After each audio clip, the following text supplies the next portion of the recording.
I remember being probably 13 years old in bed, staying awake at night with hoping my parents didn't see the lights on, to read one of Donald Trump's autobiographies.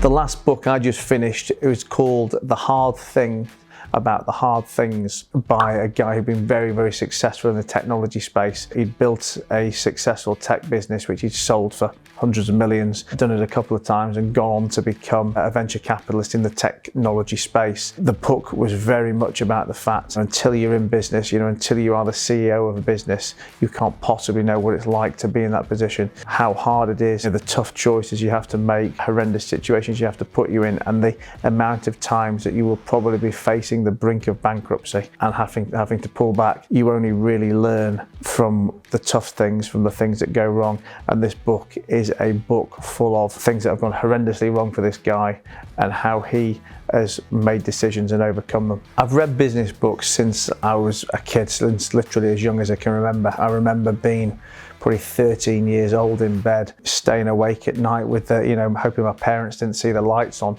to read one of Donald Trump's autobiographies. And I think, for me, the best business books to read, I believe, are ones by people who've been there and done it. Now, whatever format that book is written in, a piece of prose about a subject, or maybe it's a biography or an autobiography of successful business people. But I think it's imperative that the content of the book and the people writing it are experienced business people who have suffered the ups and downs in real life of doing business. They're not theoretical professors telling you how they think something may be done. Ultimately, learning knowledge in business, getting better in business, is learning from mistakes. I always say that you can learn from mistakes without them being your own mistakes. It's much cheaper to learn from somebody else's mistakes than it is to learn from your own. I think unless you're understanding things that have gone wrong, you can never understand how those things go right. There's many, many business books from really successful entrepreneurs in the fields that I like. I also love books that have got kind of timeless classic principles in there.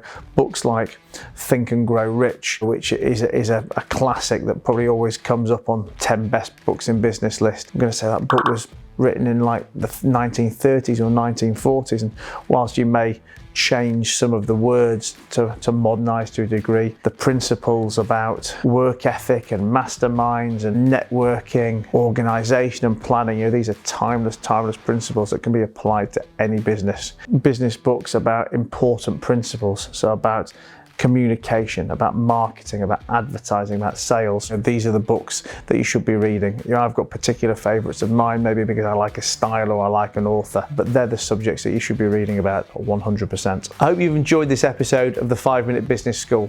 If you have, press like. If you don't already subscribe to the channel, please make sure you do, and leave a comment, leave a review, share, and tell your friends all about it.